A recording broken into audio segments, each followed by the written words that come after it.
you as a Black woman? And when you think about the history of Black hair then and now, like, what does it mean to you in the Black community? Literally, my hair is, as you can see, like, I make money off my hair. Yeah.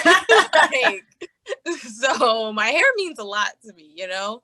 And I feel like in the Black community, like, hair is so important to us, how it appears to people. And it's crazy how many different styles that we can achieve with our hair. I love like, it. Whether it's in its natural state, you can straighten it. Like, and I think other people envy that about it. And we're so lucky. And it's crazy because now it's kind of accepted, all the different styles that we can wear.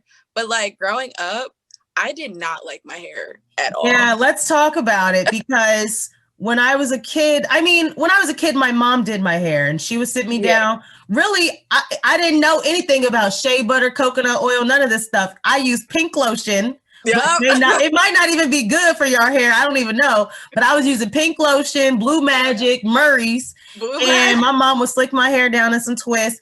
And, you know, you and I grew up in a predominantly white town. So I did start to say like, oh, my hair looks different than other people. I want to look like that. And I wish that I was more educated back then, but I was a child. I was impressionable. I used to really think to myself, like, not necessarily I want it to be white, but I was like, dang, why can't my hair just be like theirs, you know? So I completely feel you. No, I understand, because, you know, we went through the same school system. Yeah. So I understand firsthand what it's like. I remember the first time, like, growing up, people were like, why does your hair look like this? Why when it gets wet, it looks like that? Da, da, da. So, and I grew up, my mom doesn't have the same texture hair as me. So she just constantly straightened it. Yeah.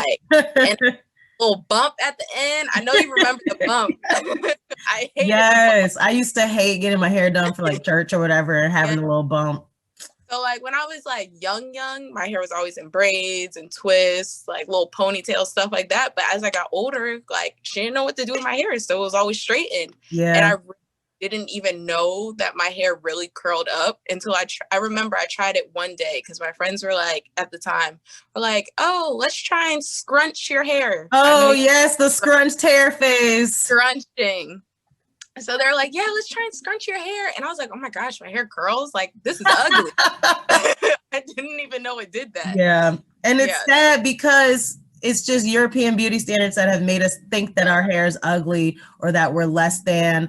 I mean, we could even talk about texturism a little bit if you want to in the Black community, how light brights with the type 3 hair, it's always like them versus us with the type 4 hair or whatever. I would say I'm like in between. I'm like a 3C, 4A, but I guess you and I have a more desirable curl pattern, but I feel like that whole texturism, we need to squash that as well, because that's just feeding into these European beauty standards and kind of separating us. And that's what they want to do. So can you talk a little bit about, like, in Black history, why did Black women feel the need to straighten their hair or use relaxers? Like, did you ever feel pressure to use a relaxer?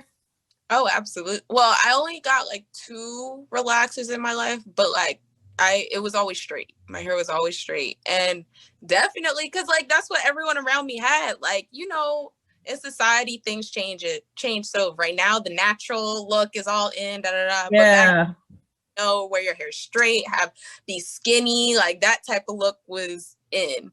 So like back then I was just kind of like, oh, let me wear my hair straight. Da, da, da. Yeah. But I appreciate the fact that things have changed, but yeah.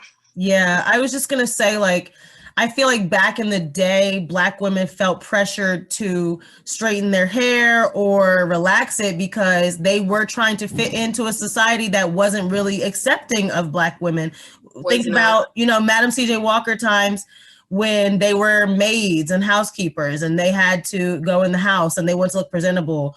Or even for just a Black woman to have a shot at a job, like she had to straighten her hair. I think you posted about this on social media before, like, is natural hair professional? Or how many times have I said like, oh, I'm going to a wedding, so I have to straighten my hair? Can you relate to that? Like straightening your hair for graduation? Yes, graduation, birthday, like special events is when I would straighten my hair. I think we had a conversation about that before.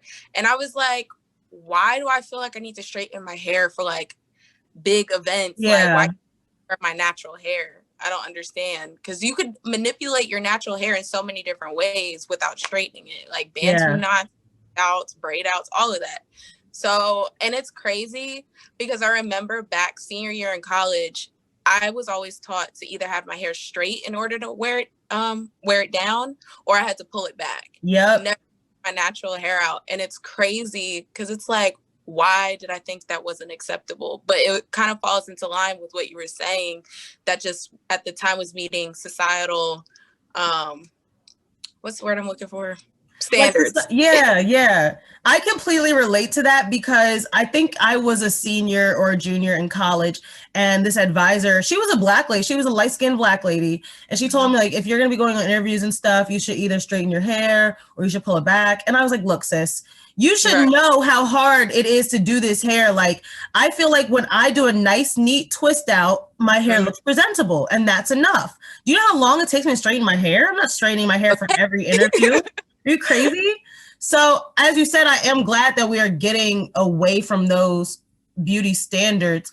I mean, I was going to bring up the fact that there is a little bit of diversification in beauty and marketing. I don't know when, but all of a sudden, I just started noticing the shift in like CoverGirl, L'Oreal. All of a sudden,